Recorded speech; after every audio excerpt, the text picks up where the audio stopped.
Hello, I'm Zachariah Renfro, and this is my guest, Taylor McGuff. How's it going? How you doing? He's an analyst for the United States Air Force. He is a huge motorcycle lover, he's a huge music lover, and he's the developer of the TAB lifestyle and the TAB workout. Now, TAB stands for Triceps, Abs, and Biceps. It is one of the most intense upper body workouts that is on the market today. But we're not here to talk about TAB. We're here to talk about music, which is one of his great loves. So, tell me, if I were to get your iPod and I were to take a look at it, what would I find? Well, Renfro, you would find a lot of different things. I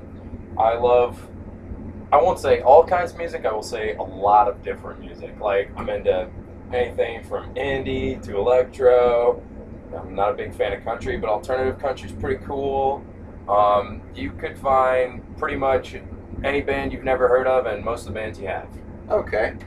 Do you have a favorite genre? Like, what genres really appeal to you? I really like indie. I really like classic rock.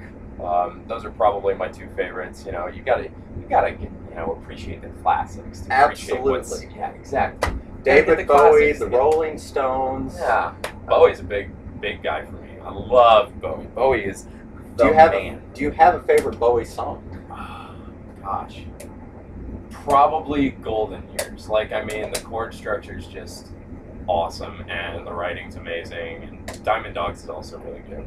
Okay. Really good songs. Okay, I've always been a huge David Bowie fan myself. My favorite song is The Man Who Sold the World. That is a great Bowie song, although I think Nirvana did it better, but that's just personal opinion on that one. Nirvana has a great sound, great band. Mm-hmm. They were never the same after they lost Kurt. No. I mean, well, they were done. Yeah. They tried to get a replacement, but they couldn't. Yeah, no. So let me ask you, do you think in order for a good musician to be a good musician, that they have to have an interesting life, or can someone be boring and still have good songs and good music? Well, I don't know about... I can't answer whether they can or cannot. I'm sure there are plenty of people out there who are boring as hell and play music well. For example, I played classical throughout high school, and most people I played with were incredibly boring, but a lot of them were really good musicians. However, I will say that brilliant lyrical writing frequently, in my opinion, comes from troubled people. Myself, not that troubled. Can't write music that well. I think that's my wife. She's a brilliant lyricist, although she's not that troubled either. Anyway, not boring, I'll say that. Right. But if you take a look at John Lennon, very troubled guy, drugs, all these different kinds of problems, the whole thing splitting from the Beatles with Yoko Ono and all that business. Very troubled guy. Let's take a look at Elliott Smith, like one of these. He's a giant, or he was a giant leader in the indie scene. The guy stabbed himself in the heart in his apartment. Yeah, people heard him screaming and then came down and he died. So I would say that you don't need to be, a troubled guy to make great music, but damn, it makes for a good story. Okay. Do you feel like music in the United States has a big enough role in people's lives? Do you think that, say, in schools or in society, that music is emphasized enough? Well, that's actually kind of a hard question to answer, but I will say this. I think that, like anything, if you want to take it as music, or you can say religion, or you can say, physical fitness, it's all about how into it you are. I mean, whether or not you enjoy it. If it's not for you, it's not for you. I don't know if it should be emphasized more. I think people who are drawn to it are going to be drawn to it, and people who aren't going to be drawn to it aren't going to be drawn to it. So, Very, very good, very well worded response. Thank you. You're welcome. You're welcome. How has music helped you in your life? How has it helped you develop and become a better person? How have you benefited from music? Well, in middle school, my parents put me in band. I played alto saxophone and then later tenor. I will say that it seriously increased my social skills because I was clueless. Let's see.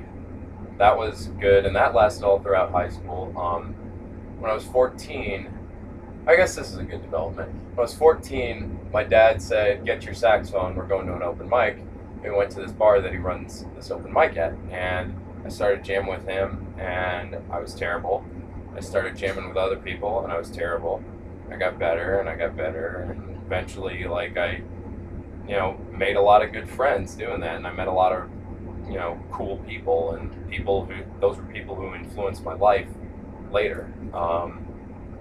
And eventually decided I didn't want to be like any of those people, so I ended up joining the Air Force. So I guess you could say, in a way, music is related to me being in the Air Force right now. Okay, that's very good. The Air Force is a very positive thing. I like the Air Force. I like the Air Force. One last question before we have to get off here. Yeah. How has music been negative? Has music had any disadvantages? Has it made you a worse person in any way? Music also exposed me to some things that probably wouldn't have otherwise been exposed to. I won't go into the details, but I had a very negative time in my life due to those things. Also, when you have the whole long-haired hippie thing going like I used to have, you just don't attract the right type of partner. Let's put it that way. Yeah, and that was related to music as well, because I wanted to cultivate the whole image of the musician and all that. Okay. Business. We're going to have to end this. I'm Zach Renfro. This is Taylor McGuff. Great interview. Thanks.